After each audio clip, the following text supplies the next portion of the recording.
Welcome back, guys. It is Matt's day 2, and it is a full house today. It is the first real day of the show, I guess you could say. Yesterday, you had to pay a little bit extra to go to get in and see some of the booths earlier and to go to some of the seminars. But there's a seminar this morning on FMCSA policies that I'm going to go to, and then a couple other ones throughout the day. But I'll try to do some more walking around, get some more video for you guys, and see what we can learn. But kind of nice. I showed up here early again, got the same parking spot right near the expo center, and all the show trucks. So with all ado, let's go in. What are some of the technologies that we can use to help prevent these crashes and their fatalities? And we'll talk about things like automatic emergency braking as far as safer vehicles. Looking at safer speeds. What are the things that we can do to get all the roadway users to slow it down a little bit? I guess I hit the podium a little too hard there. So safer speeds, getting everyone to slow down a bit. Safer roads, looking at some of the infrastructure issues, whether it's just introducing bicycle lanes, traffic calming areas, and better lighting on the roadways, but safer roads, and post-crash care, because sometimes it's not the impact of the crash that results in the fatality, it's some of the delays in getting the crash victims to the medical treatment facilities. So that's the safe system approach that we're talking about in the National Roadway Safety Strategy. And we encourage all of you to visit our DOT website and to learn more about the safe system approach and what we're doing with the National Roadway Safety Strategy. And I wanted to give you the link so that you can monitor all of the government's regulatory activities, reginfo.gov, and there's where you can see the unified agenda, not just for FMCSA's rulemaking actions, but for the National Highway Traffic Safety Administration, Federal Highway Administration, all of our DOT agencies, as well as the rest of the executive branch. You can visit reginfo.gov to see what's happening. And if you visit that website, you can also drill down to see what's the status of any rulemakings that we've submitted to the Office of Management and Budget for review. You'll see a link buried deep in their website where you can check on the status of rulemakings that are under review by the Office of Management and Budget. And also, one of my favorites, after you've heard about it, after you've had a chance to read about it, here's where you can go to submit your comments and tell us what you think about it and give us your feedback.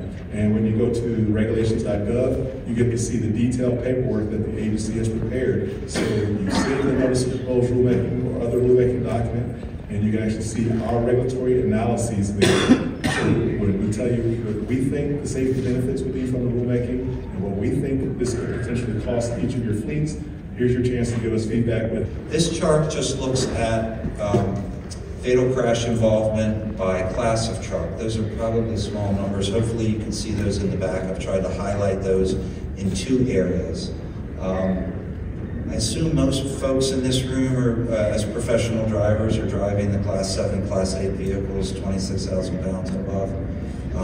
Those are still, because of the exposure on the roadway, those are still about 70% of all large trucks involved in fatal crashes across the United States.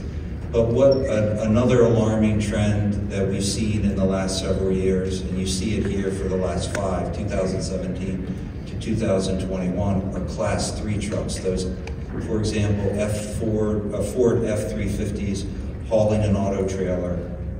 Those are growing significantly, 25% plus in the last 5 years.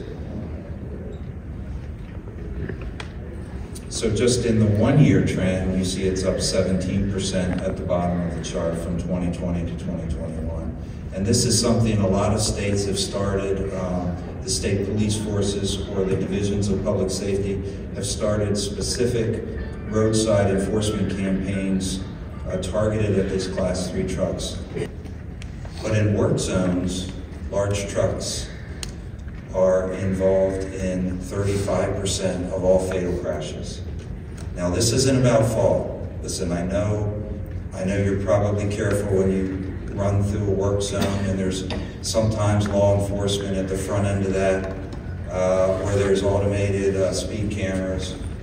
just asking you to be cognizant and aware when you enter a work zone that trucks are large trucks are way overrepresented in work zone fatal crashes. And let me just show you on the next slide these top 2 lines. So I mentioned it's not about fault, it's not about who's responsible. You can see the most common reason for a fatal crash in a work zone is the passenger vehicle rear-ending the large truck.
All the temperature sensors, not showing you all the different, it doesn't necessarily show you the inlet and outlet knock sensors. I think it shows you the particular matter sensor. But there's a lot of different components right now out there on your truck that's necessarily could cause you to get into a D-rate. And so really how to keep your after-treatment system reliable and how to necessarily be able to be in control of where things are headed.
Well, y'all, that wraps up day 2 of MATS here 2024. And learned a lot today. Went to a seminar with the FMCSA and learned that they really are working on the speed limiters for trucks. So sadly, that's going to come down the pipeline. It doesn't sound like it's a if thing, it's a matter of when. They really view speed as a issue in crashes, sadly. In my mind, you know, the hours of service thing is still a problem that they need to deal with, but nobody wants to talk about that. And then they're also going to be requiring manufacturers to start putting in automatic braking and things like that. And they want to see cameras, both driver facing, and they're calling them sensors now, because drivers don't like being told that there's a camera watching them. So all that kind of stuff is going to happen. Not really looking forward to it, but it sounds like there's going to be a lot of mandates coming down the road. But there is ways for you to get involved, and I'll probably have posted some of those earlier in the video. But you can go on the government's website and see what's coming down the pipeline, what bills are being introduced, and then contact both your congressman as well as FMCSA officials. They want to hear from us, they say. Whether that's true or not, I don't know, but did get some good information from that seminar. And I learned some other stuff today too. But there's one more day of MATS. Saw some great show trucks, 2 great bands, and it's time to head out. So with all ado, have a good night and go haul out.